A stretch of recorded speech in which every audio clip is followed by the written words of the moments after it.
मैं 9 साल की उम्र का था जब एक दिन मुझे मौसी अपने घर ले आई। तब मैं छोटा था, बातों की समझ ना थी। मौसी मुझे बहुत प्यार करती थी, हर चीज़ मेरी पसंद की बनाती थी। लेकिन बचपन से ही एक चीज़ थी जो मुझे बहुत अजीब लगती थी। मैं अक्सर कमरे में अकेला बैठा रहता था क्योंकि मौसी मुझे बाहर जाकर खेलने नहीं देती। अगर कोई दोस्त घर भी आ जाता तो उसे डांट कर भगा देती थी। मैंने मौसी से बहुत बार गुजारिश की थी कि मुझे भी बाहर जाकर बच्चों के साथ खेलने दे, लेकिन वह अपनी जिद पर अड़ी थी और नहीं मानी। एक दिन जब तंग आकर मैंने घर वापस जाने की जिद की तो मौसी गुस्से से मुझसे कहने लगी, तुम अब यह बात अपने दिमाग से निकाल दो कि तुम वापस जाओगे। तुम्हारी माँ ने हमेशा हमेशा के लिए तुम्हें मेरे पास भेज दिया है, इसलिए जो मैं कहूँगी तुम्हें वही करना होगा, वरना सजा के तौर पर मैं तुम्हारे साथ क्या क्या कर सकती हूँ ये तुम सोच भी नहीं सकते। बचपन में अगर मैं कपड़े भी बदल रहा होता तो मौसी बेधड़क कमरे में आ जाया करती थी। हम लोग बहुत दूर एक शहर में रह रहे थे। मेरी माँ कभी मुझसे मिलने नहीं आते थे। मैं उनको बहुत याद करता था, लेकिन उन्होंने तो शायद अपने सर से एक बोझ हटाकर फेंक दिया था। वह मुझे भूल चुके थे। अब मेरा जिंदगी बस मौसी के आसपास घुल मिलकर रह गई थी। वह स्कूल में टीचर थी, मैं भी उसी स्कूल में पढ़ता था। वहाँ पर मुझे किसी भी लड़की से बात तो दूर, अगर मदद करने की कोशिश करता तो वह कभी न करने देती, बल्कि उस लड़की को सजा दी। मैं बच्चा था इसलिए डर जाता था। मैं मौसी से और भी ज़्यादा डरने लगा था। पता नहीं क्यों मुझे यूँ लगता था जैसे वह जानबूझकर मुझे हाथ लगाने की कोशिश करती हैं। मैं अक्सर खुद को उनसे दूर करने की कोशिश करता था, पता नहीं क्यों, लेकिन मुझे उनका यूँ खुद को बेवजह हाथ लगाना पसंद नहीं आता था। वैसे वह बहुत अच्छी थी। मेरे कपड़े धोने से प्रेस करने तक का काम वह खुद अपने हाथों से करती थी। घर आकर खाना भी खुद अपने ही हाथों से बनाकर खिलाती थी। उनके हाथ में बहुत जायका था। एक रोज मैं फर्श पर ही सो गया, तभी मौसी मेरे पास आकर मेरे बालों में हाथ फेरने लगी। मेरी फौरन आँख खुल गई। इससे पहले मैं उठता, मौसी ने मेरा सर पकड़कर अपनी गोद में रख लिया और अपने हाथ मेरे बालों में चलाने लगी। मैं पहले तो मना करता रहा, लेकिन मुझे भी सुकून मिलने लगा था। नींद से मेरी आँख बोझल हो रही थी। मैं वहीं पर मौसी की गोद में सर रखकर सो गया था। सुबह मेरी आँख खुली तो मौसी भी मेरे साथ ही जमीन पर सो रही थी। उन्हें देखते ही मैं हैरान हो गया और जल्दी से उठकर बैठ गया। मौसी की हरकतें तो मेरी समझ से बाहर होती जा रही थी। अब मैं कोई बच्चा तो नहीं रहा था कि मौसी की हरकतों को नहीं समझता। मैं अब मौसी की ऐसी हरकतों को बुरा समझने लगा था, जिसकी वजह से मेरे दिमाग में मौसी का बहुत ही खराब किरदार बन रहा था। मैं नहीं चाहता था कि मैं उनसे इसके बारे में कुछ बातें करूं या गलत सोचूं। जितना हो सकता था उनसे खुद को दूर रखता था, लेकिन मौसी तो बहाना बनाकर मेरे पास रहने की कोशिश करती थी। मुझे अब मौसी से डर लगने लगा था। ऊपर से पता नहीं क्यों मुझे क्या हो जाता था, जब भी वहाँ मेरे करीब आती तो अजीब तरह का डर महसूस होने लगता था। मैंने मौसी से छुपाकर एक लड़की से दोस्ती कर ली थी। मैं अक्सर उससे बातें करता था। मौसी की अचानक से नौकरी छूट गई थी तो घर में भूखा रहने का नौबत आने लगा, जिसकी वजह से मौसी ने घर के नीचे वाला हिस्सा किराए पर दे दिया। अब नीचे एक फैमिली रहती थी और मेरी खुशनसीबी ये थी कि वह फैमिली कोई और नहीं बल्कि उस लड़की की थी जिससे मैं बात करता था। उसका नाम सौम्या था। वह मेरी मौसी से ज़्यादा प्यारी तो नहीं थी, लेकिन हर वक्त तैयार रहने की वजह से हसीन लगती थी। लेकिन मुझे उसका चाशनी में डूबा हुआ अंदाज बहुत ही अच्छा लगता था। मैं कब दीवानगी की हद तक उससे प्यार करने लगा मुझे कुछ पता ही नहीं चला। लेकिन अब मुझे यूँ लगता था मौसी मुझ पर नज़र रख रही हैं। मैं थोड़ा डर गया था, क्योंकि अगर मौसी को सच का पता लग जाता तो वह ज़रूर मुझसे फ़ोन ले लेती और मैं फिर क्या करता। मुझे तो अब इस हद तक उससे बात करने का नशा हो चुका था कि मैं अपनी चाय से लेकर आज कौन से कपड़े पहनने वाला हूँ वह भी उससे बातें करता था और हर फोटो उसे खींच कर भेजता था। वह खुद भी मेरी तरफ बराबर कदम बढ़ा रही थी। एक रात मैं उससे बात में बिजी था। मुझे यह महसूस हुआ कि जैसे मेरे कमरे के बाहर कोई खड़ा है। मैंने जल्दी से फ़ोन काटा और सोने का नाटक करने लगा। वहाँ शायद अभी भी वही मौजूद था। वह जरूर मौसी ही थी। थोड़ी देर में मेरा दरवाज़ा बजा तो मेरी रूह कांप गई। अगर मौसी को सच की भनक भी पड़ जाती तो मेरे लिए मुश्किल पैदा हो सकती थी। मौसी मुझे पसंद करती थी, यह बात अब मेरे दिमाग में रहने लगी थी। लेकिन मैं अक्सर खुद को डांट देता, क्योंकि वह बस बच्चों की तरह मेरा ख्याल रखती थी। पर मैं अपनी मौसी के बारे में अजीब अजीब वहम पाने लगा था। मैं जल्दी से जाकर दरवाज़ा खोला, लेकिन उससे पहले कॉल हिस्ट्री डिलीट कर दिया और दिखाने लगा जैसे नींद से उठा हूँ। मौसी ने अंदर आते ही दरवाज़ा अंदर से बंद कर दिया। अब मेरे पसीने छूटने लगे थे क्योंकि मौसी की आंखें बेहद लाल हो रही थी। कमरे में गर्मी बढ़ती जा रही थी। मुझे सब बहुत अजीब लग रहा था और डर लग रहा था। आपको कुछ काम था रात के इस वक्त यहाँ? मैंने पूछा था। मौसी ने कहा, नहीं, मुझे नींद नहीं आ रही। काफ़ी दिनों से सो नहीं पा रही हूँ, इसलिए मैंने अब सोचा है मैं तुम्हारे साथ इस कमरे में सोया करूँगी। मौसी की इस बात ने तो मेरे होश उड़ा दिए थे। लेकिन आप यहाँ पर क्यों सोएंगी? मैंने जल्दबाजी में कहा और फिर अपनी ही जल्दबाजी पर पछता रहा था। क्यों सोएगी? इसका क्या मतलब है? तुम्हारा घर है, मैं कहीं भी सो सकती हूँ। और अगर मैं यहाँ पर सो भी जाऊँ तो इसमें इतनी हैरान होने वाली क्या बात है? तुम खामोशी से मेरे पैरों वाली साइड पर सो जाओ और मैं तकिया वाली साइड पर। मैंने कहा ठीक है, और मैं आराम से जाकर लेट गया और मौसी भी लेट गई, जबकि मैं अभी तक हैरान और परेशान मौसी को अजीब नज़रों से देख रहा था। पर यह सब हरकतें करके जो कुछ करना चाहती थी मैं उसे कभी भी नहीं करने वाला था। मेरे दिल में अब डर के साथ साथ एक और जज्बात मौसी के लिए पैदा हो चुका था और वह नफरत का जज्बात था। पता नहीं क्यों अपनी ख्वाहिशों के आगे उन्हें अपनी उम्र नज़र क्यों नहीं आ रही थी। और अगर इतना ही शौक था तो शादी कर लेती, रिश्ता उनके लिए मैं ढूंढ देता। अरे हाँ, यह ख्याल मेरे दिमाग में पहले क्यों नहीं आया? अगर मौसी की शादी कर दी जाए तो वह भी अपनी ज़िंदगी में आराम से रहती और उन्हें यह सब हरकतें भी नहीं करनी पड़ती। हमारे पड़ोस में एक 40 वर्ष वर्मा अंकल रहते थे, जिसकी शादी के फौरन बाद उसकी बीवी मर चुकी थी। अच्छा खासा कमा लेता था। मैंने सोच लिया था अब मुझे क्या करना है। अपनी सोची हुई बात पर अमल करके ठंडे दिमाग से सोचा। मैंने अपनी आंखें बंद कर ली थी। ये बात मैंने ध्यान नहीं रखी थी कि मैं मौसी की शादी करवाना चाहता हूँ। ये बात मैंने सौम्या को भी नहीं बताया था क्योंकि मैं नहीं चाहता था मौसी के बारे में किसी को भी कुछ भी पता चले। यह सब बिल्कुल नॉर्मल सी बात थी। उनकी शादी की उम्र निकल चुकी थी और अगर उनके दिमाग में गलत ख्याल आता भी है तो शुक्र था वह मेरे लिए था। इसलिए मैंने सोच लिया था अब मौसी की शादी करवाकर मैं उनकी ज़िंदगी को आसान कर दूंगा। अगर मेरी जगह कोई और होता तो शायद मौसी अब तक पछता रही होती। लेकिन मौसी की हरकतों से मैं काफ़ी खौफज़दा जरूर रहने लगा था। अगली रोज़ मैं काम पर लग चुका था। मैंने वर्मा अंकल के घर जाना शुरू कर दिया था। उनके साथ अक्सर वक्त पर निकल पड़ता था। एक रोज़ ऐसे ही बातों बातों में मैंने उनसे उनकी शादी के बारे में पूछा तो उन्होंने बताया उनकी बीवी की किरदार अच्छी नहीं थी। इसी वजह से उन्हें एक ऐसी बीमारी हो गई और वह आज इस दुनिया में नहीं है। तब से मुझे शादी से नफरत सी हो गई है। अब मैं बस अपने काम पर ध्यान देता हूँ। मैंने कहा, लेकिन आपको दूसरी शादी कर लेनी चाहिए।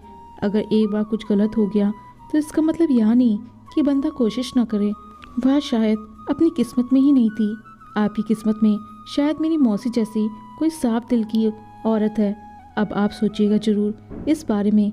मैंने मुस्कुराकर कहा और वहाँ से वापस आ गया था। अब मेरा दिमाग में वर्मा अंकल की बातें घूम रही थी। वह पक्का खिलाड़ी थे। मुझे अब मौसी को जितना हो सकता था उनसे दूर ही रखना था कि उनके चरित्र पर कोई उंगली ना उठा सके। मैं यहाँ सब सोच रहा था। मैं करता भी तो क्या करता, मेरे बस में कुछ भी नहीं था। जैसे मौसी की हरकतें थी, अच्छा खासा मर्द यही सब सोचता, बल्कि पहल भी कर चुका होता। लेकिन मैं ऐसा कुछ नहीं करना चाहता था। मैं मौसी को इस दलदल में नहीं जाने देना चाहता था जहाँ अंदर जाने का तो रास्ता था लेकिन बाहर आने का कोई रास्ता नहीं था। मैं खुद भी सौम्या से सच्चा प्यार करने लगा था। मैंने सोच लिया था मैं उससे शादी कर लूँगा। अगले कुछ दिनों के बाद वर्मा अंकल की माँ हमारे घर आ गई। मेरी मौसी को तो सारे मामले का कुछ पता ना था, लेकिन अब मेरे डर के मारे पसीने छूटने लगे थे क्योंकि मौसी ने जब उनकी पूरी बात सुनी तो एक अजीब सी नज़र मुझ पर उसने डाली। उस नज़र में कुछ ऐसा था कि मैं शर्मिंदा होकर रह गया था। मौसी का चेहरा बिल्कुल हैरान हो चुका था। वह परेशान थी। इसके बाद जब उसकी बर्दाश्त से बाहर बातें होती गई तो एकदम उठी और उन लोगों पर चिल्लाकर उनको बाहर जाने को कहा। वह औरत हैरानी से मौसी की तरफ देखने लगी। मौसी ने अपनी आंखें बंद करके खोली और औरत को लेकर कमरे में बंद हो गई। उसके बाद मौसी ने ना जाने उस औरत से क्या कहा कि वह उससे माफ़ी मांगती हुई चली गई। मैं दौड़कर कमरे में बंद हो गया था। मुझे मालूम था कि अब मेरी क्लास लगने वाली है। मौसी को पता चल गया होगा कि यह सब मेरा ही किया धरा है, लेकिन मौसी ने मुझे कुछ ना कहा था, ना ही बाहर जाने पर रोक लगाई थी, बल्कि मुझ पर नज़र रखना भी छोड़ दिया था। 3-4 दिन ऐसे ही गुजरे तो मैं भी उस बात को भूल गया। फिर से एक बार अपनी ज़िंदगी की ओर मसरूफ़ हो चुका था। लेकिन सौम्या मुझसे खींची खींची रहने लगी और मुझे अजीब नज़रों से देखने लगी थी और रात में बात करना भी छोड़ चुकी थी। लेकिन मुझे तो उस वक्त बात करने की आदत सी लग गई थी, बल्कि जैसे नशा लग चुका था। मैं अब बहुत कोशिश कर रहा था वहाँ मुझसे फिर से बात करने लगे, लेकिन ऐसा कुछ ना हुआ। और कुछ दिनों में उसके घर वाले यहाँ से दूसरी जगह शिफ्ट हो गए थे। उसने अपना नंबर भी बदल लिया था। मैंने बात करने की बहुत कोशिश की, लेकिन कुछ भी काम ना आया था। अब मौसी फिर से एक बार नौकरी करना शुरू कर चुकी थी। उसका ख्याल पहले की तरह ही रख रही थी। कभी वह बहाने बहाने से मुझे हाथ लगाती थी, लेकिन अब मैं उनको नहीं रोकता था, ना ही उनसे डरता था, बल्कि जाहिर करता था जैसे कुछ हुआ ही नहीं हो। काफ़ी वक्त तक यह सब यूं ही चलता रहा। अब मुझे खुद में बहुत बदलाव महसूस होने लगे थे। अब मैं हर वक्त कुछ न कुछ सोचता रहता था। एक दो बार तो मेरे दिमाग में ख्याल भी आ चुका था कि मैं उनसे शादी कर लूं, लेकिन क्या यह जायज़ था? नहीं, ये तो पाप है। मैं अपने सवालों पर माफ़ी मांग रहा था। मेरे दिमाग से अब भी यही बात नहीं जा रही थी कि मौसी ने शादी के लिए मना क्यों किया था, और ऐसी क्या बात कही थी उस औरत को जो हम माफ़ी मांगते हुए यहाँ से गई थी। पता करने के लिए अगले दिन मैं उनके घर गया। उस औरत ने मुझे बिना बताए ही मुझे वहाँ से भगा दिया। मेरी पढ़ाई पूरी हो चुकी थी। अब मैं कुछ काम करने का सोचा था। मैंने रिज्यूम बनाकर हर जगह दे दिया था। जल्दी मेरी नौकरी लग चुकी थी। पहले के बराबर मैं अब काफ़ी समझदार हो चुका था। मौसी अभी भी मेरा ध्यान बिल्कुल वैसे ही रखती थी जैसे पहले रखती थी, और अभी भी मेरे साथ बराबर अजीब हरकत करती थी। लेकिन शायद यह सब मौसी के लिए नॉर्मल ही था। मैं खुद ही उन सब के बारे में ऐसा सोच रहा था, जबकि मौसी ने तो कभी खुद तो कुछ नहीं कहा था, बल्कि वह तो हमेशा ही मेरा बड़ा ख्याल रखती थी। सौम्या के जाने के बाद मैंने लड़कियों में दिलचस्पी छोड़ दी थी। वह धोखा देकर जा चुकी थी और दोबारा कभी बात भी नहीं की थी। मैंने भी अपनी नौकरी पर ध्यान देना शुरू कर दिया था। अब मौसी काफ़ी खुश रहने लगी थी। अब वह मेरे और करीब आने की कोशिश करती थी। मैंने इस बार उन सब चीज़ों को नॉर्मल ही लिया था, और शायद यहाँ पर मैं गलती कर बैठा था, क्योंकि इस बार मैं जो सोच रहा था वैसा कुछ भी नहीं होने वाला था, जो मैंने कभी ख्वाब में भी नहीं सोचा था। अब रात को खाना खाते ही मुझे कुछ होश न रहता था। जब सुबह होती तो जिस्म में थकावट सी महसूस होती। लेकिन अजीब बात यह थी कि मौसी मुझसे नजरें ना मिलाती, बल्कि शर्माई शर्माई रहने लगी थी। मुझे कुछ भी समझ नहीं आ रहा था, और मैं अपनी तरफ से कुछ भी अजीबोगरीब सोचकर खुद को बहुत परेशान में नहीं डाल सकता था। इसलिए मैंने यहाँ सब ज़्यादा काम करने की वजह से समझा था। मैं अब सुबह उठते ही रोज़ मौसी से छुपकर दवाई खा लेता था, जिससे मेरी तबीयत बिल्कुल सही लगे। लेकिन रात होते ही दोबारा से वही सब होने लगता। एक रोज़ मेरी आँख जल्दी खुल गई। मौसी मेरे साथ ही बहुत अजीब सी हरकत में सो रही थी। मैं बहुत डर गया था और दोबारा से लेटकर सोने का नाटक करने लगा था। थोड़ी देर बाद मुझे महसूस हुआ जैसे मौसी भी उठ गई हैं। मौसी ने मेरे पास आकर मेरे बालों में हाथ फेरा था। उसके बाद दबे पाँव कमरे से बाहर चली गई। मौसी के जाते ही मैं उठकर बैठ गया था। मैंने अपना सर थाम लिया। यह सब क्या हो रहा था? लेकिन जो भी था बहुत गलत हो रहा था। अब मेरे दिमाग में मौसी की पिछली सारी हरकतें घूमने लगी थी, और आज के सच के बाद मेरा उन रिश्तों पर से यकीन खत्म हो चुका था। मैंने सोच लिया था अब मैं यहाँ नहीं रह सकता। मेरा यहाँ से चले जाना ही बेहतर था। मैं मौसी के नाम एक पत्र लिखकर घर से जाने के बारे में सोचा। मौसी वापसी पर आकर पत्र पढ़ लेती तो उनको मेरी सारी बातें मालूम हो जाती। मैं घर से निकलने ही वाला था कि एक मांगने वाली औरत दरवाज़ा बजाने लगी। उसे देने के लिए कुछ लाने में किचन में गया तो वह औरत अंदर आकर दरवाज़ा बंद कर दी। मेरे हाथों को चूमने लगी और रोने लगी। उसे यूँ देखकर मैं परेशान हो गया था कि क्या हुआ। मैंने कहा आपको भूख लगी है तो आए यहाँ बैठिए, मैं आपको खाना देता हूँ। मैंने उसे बैठने को कहा था, लेकिन वह खाने के लिए राजी नहीं थी और कहने लगी मैं तुम्हें एक सच बताने आई हूँ। बहुत ढूंढा मैंने तुम्हें, लेकिन तुम मुझे कहीं नहीं मिले।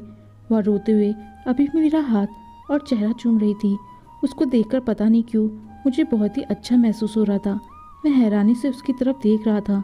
वह कहने लगी ऐसा सच कि शायद अभी तक तुम्हें पता नहीं है। ये तेरा बैग है, तू कहाँ जा रहा है? मैंने कहा मैं घर छोड़कर हमेशा के लिए कहीं और जा रहा हूँ। लेकिन क्यों जाना चाहता है तू? क्या वह तुमसे प्यार नहीं करती? क्या वह अच्छी नहीं है? कहाँ पर है वह? मैंने कहा देखिए, मुझे आपकी किसी बात की कोई समझ नहीं आ रही है, और आप किसकी बात कर रही हैं वह भी नहीं पता। अब मुझे यह बताएं आप हैं कौन? मैंने जब यह सवाल किया तो उस औरत के चेहरे पर दर्द सा छा गया था। जब वह बोली थी, मैं तेरी माँ हूँ, तो इतनी जल्दी अपनी माँ को भूल गया। उन्होंने एक तस्वीर मुझे दिखाई जिसे देखते ही मैं उनसे लिपट गया था। वह वाकई में मेरी माँ थी, लेकिन वह बिल्कुल बदल चुकी थी। वह तो बहुत हसीन हुआ करती थी। फिर उनकी हालत कैसे हुई? झुर्री वाला चेहरा अब तो पहचान में भी नहीं आ रहा था। जब रो रो कर हम माँ बेटे ने अपना गम हल्के कर लिए तो माँ ने मौसी के बारे में पूछा था। मैंने कहा, माँ मौसी तो नौकरी करती हैं, शाम तक आएगी। ये सुनकर माँ मुझे हैरानी से देखने लगी और कहने लगी, यह क्या कह रहा है तू? किसकी बात कर रहा है? माँ शायद मौसी को भूल चुकी थी। मैं जल्दी से अपनी जेब से एक तस्वीर निकाली और माँ को दिखा दी। इसे देखते ही माँ ने गहरी सांस ली, जैसे वह सब समझ गई हो। उसके बाद मुझे और मौसी को लेकर जो राज माँ ने मुझसे कहा, मैं दंग रह गया। माँ ने मुझे पापा के बारे में बताया था कि बेटा, तेरे जाते ही पापा ने दूसरी शादी कर ली। वह बीवी कम उम्र की थी। उसकी बातों में आकर पापा ने माँ को घर से बाहर निकाल दिया। तब से माँ पुराने घर में रहती थी। वह हर रोज़ मेरी तलाश में निकलती थी, एक उम्मीद पर कि एक ना एक दिन उसे उसका बेटा जरूर मिलेगा। और आज वह दिन अभी आ गया था। माँ ने अपनी थैली से एक तस्वीर निकाली जिसमें मैं और मौसी एक साथ बैठे हुए थे। इस तस्वीर में मौसी ने लाल रंग का जोड़ा पहना हुआ था। मैंने माँ की तरफ देखा तो बोली, यहाँ तेरी मौसी नहीं, तेरी बीवी है, जिसकी बचपन में ही तुमसे शादी कर दी गई थी और तब से ही यहाँ तेरा ख्याल रख रही है। इसके घर वालों ने अपने सर से बोझ समझाकर इसकी शादी तुझसे कर दी थी। वह बेचारी बहुत मजबूर थी, इसलिए वह शादी के लिए हाँ कर दी। और तेरा बाप इसे रखने को तैयार नहीं था, इसलिए तुझे वहाँ से लेकर चली गई। बचपन में सब तेरा मजाक बनाते थे कि यह तेरी मौसी है, बीबी नहीं। और मैं हैरान इस बात पर हूँ कि तूने सच मानकर उनकी बातों पर यकीन भी कर लिया था और आज तक उनकी बातों की वजह से खुद को अपनी बीवी का पति कहने के बजाय उसे मौसी कहकर बुलाता था। यह सब जानकर मुझे अपनी सोच पर शर्मिंदगी हुई थी और मौसी पर तरस आया था। वह कितनी हिम्मत वाली थी, कैसे यह सब बर्दाश्त करती रही। मैं तो खुद उसके लिए रिश्ते की बात कर चुका था और अगर वह सौम्या को घर से नहीं निकालती तो हो सकता था मैं उससे शादी भी कर लेता। तो कैसा लगता उसको, जिसे आज तक मौसी समझता था। वह मेरी ही बीवी थी और जो कुछ भी वह करती आ रही थी पत्नी होने की हैसियत से करती आ रही थी। शाम को वह घर आई और माँ को देखकर होश खो बैठी थी। उसे पता चल चुका था कि अब मैं सच्चाई जान चुका हूँ, इसलिए मेरे सामने आने से शर्मा रही थी। माँ के सोने के बाद रात को मैं उसके कमरे में चला गया था। वह अभी तक जाग रही थी। मुझे देखते ही मुंह फेर कर बैठ गई। मैंने दरवाज़ा बंद किया और उसके पास जाकर खड़ा हो गया और पूछने लगा, क्यों छुपाया मुझसे? यह सब मुझे बता भी तो सकती थी ना। मैं फिजूल में इतना सब गलत सोचने लगा था। वह कहने लगी, मैं तो भूल ही गई थी कि तुम्हें यह सब नहीं मालूम है, इसलिए मैं खामोश रही। बाद में जब मुझे तुम्हारी हरकतों का पता चला, मुझसे दूरी और सौम्या से नज़दीकी का, तो मैं तुम्हें तुम्हारे हाल पर छोड़ दिया। सौम्या एक फ्रॉड लड़की थी जो अपने नकली माँ बाप को लेकर ऐसे ही लड़कों को लूटती थी। मैंने उसे पुलिस की धमकी दी तो वह खुद यहाँ से भाग गई। मैंने कहा, जाहिर है तुम भी मुझे पसंद करती हो। वह कहने लगी, कि तुम क्या होता है, मैं तुमसे बड़ी हूँ, मुझे आप कहकर बुलाओ। उसने शर्मा कर कहा। मैंने कहा, लेकिन मैं रिश्ते में तुमसे बड़ा हूँ, पति हूँ तुम्हारा। मैंने शरारत से कहा तो वह हंस पड़ी थी। मैं जाने अनजाने में अपनी ज़िंदगी की सबसे बड़ी गलती करने वाला था। अगर माँ सही वक्त पर आकर मुझे सच न बताती तो मैं अपनी बीवी को छोड़कर जा चुका होता। हम दोनों ने अपनी ज़िंदगी की नई शुरुआत कर ली थी। मेरी बीवी वाकई एक मोहब्बत और इज्जत करने वाली साबित हुई थी। इसलिए कहते हैं ना, जब तक पूरी सच्चाई जान ना जाए तब तक कोई फैसला नहीं लेना चाहिए। दोस्तों, आपको कहानी पसंद आई हो तो लाइक, शेयर, कमेंट जरूर करें और चैनल पर नए आए हैं तो चैनल को सब्सक्राइब करना ना भूलें। धन्यवाद।